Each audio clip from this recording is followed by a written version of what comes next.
So in the last video, we were able to get the credentials we needed to tell us that we are actually reading or have access to our personal Twitter account. So in this video, we actually going to be posting to our Twitter account. So how can we do that?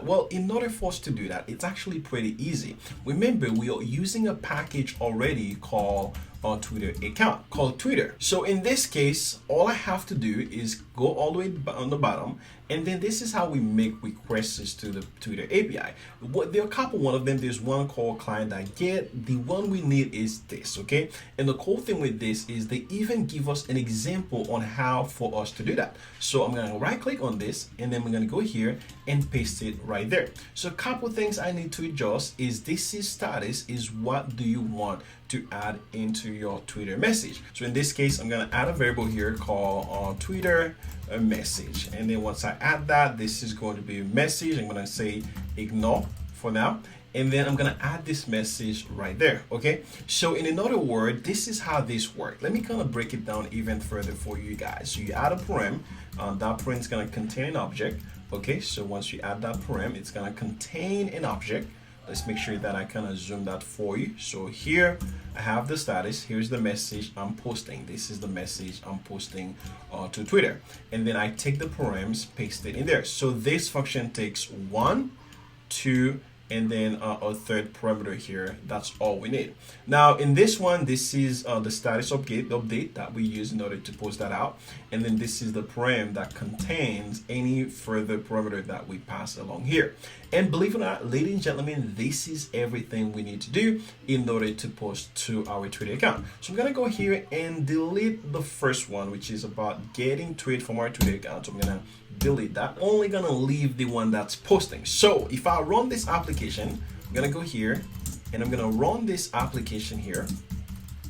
I'm gonna say node server, and of course I got a long response, and that's okay. And this is what that's been console log here that we see. But let's check our Twitter account and see if we were actually able to post to our Twitter account. So if I go here and search my Twitter name, and boom, I was able to post to my Twitter account. This is the post that I just created, and this is a way to show that, okay, Sterling, you were successfully able to post to your Twitter account, which is great. But before we go any further, of course, we got a lot of things to do.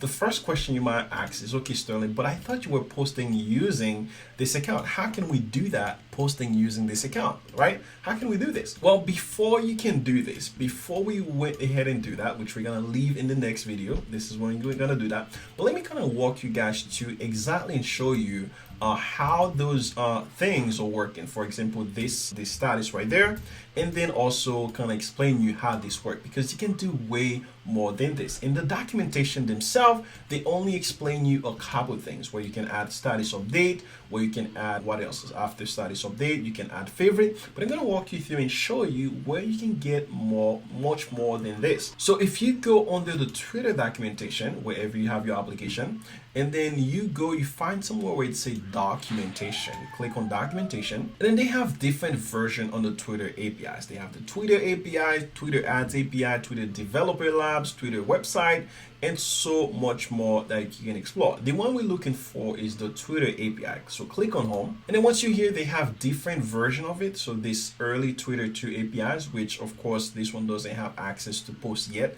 to your data, but the one we need is the standard V1. This is currently the one we're using, where you can do all of those into it. Now, of course, the early 2 version is something that they're currently working on. They're gonna make more things available, but the one we want to explore is learn more. Now, in this case here, these are the different endpoints available. This is an endpoint about tweets, this is an endpoint about user, and this is an endpoint about direct message in case you want to send direct message. Yes, you hear it. Now, all of these are available for you using this Twitter package, and this is exactly what I'm going to show you how to use them. So remember, in this case, we had something here called status user timeline. Where the heck did they get that? Well, if we go into here and click on tweets, I'm going to click post retrieve, engage with tweets. And then from there, if I keep going down, these are the different endpoints you can possibly think of.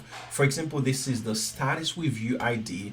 This is the status untweeted. This is the status tweeted. So all of these are things that I can get using whichever endpoint. For example, if I wanted to get this one, I can literally just come here and then come there and we place this one right there and then pass it whichever ID that might map into. And then you got the idea. So on, there's the status show all and status update. For example, the status update one, this is the one we use it to post.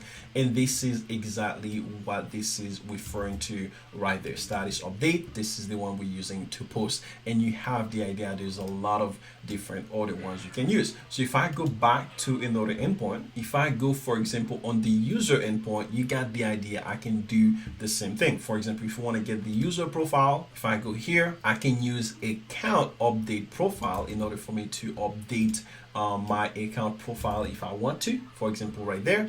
Or I can go here and use user show, and that will show me all my account settings if you want to use this one as well. So at this point, I think you guys got the idea. If you want to get the profile banner, the user profile banner, and so much more, you can feel free to explore with the Twitter APIs. I believe they've done a great job with redesigning the APIs and also making documentation easier for you. But this is a way that you can leverage and do all of this. So in the next video, what we're gonna do is, of course, we're now able to post to the Twitter APIs. And of course, if we remember, we have our index.htmls where the user can go ahead, at least they're gonna see a demo. So if I refresh this, we have something that looks like this. So in the next video, we're gonna try to connect both of them together.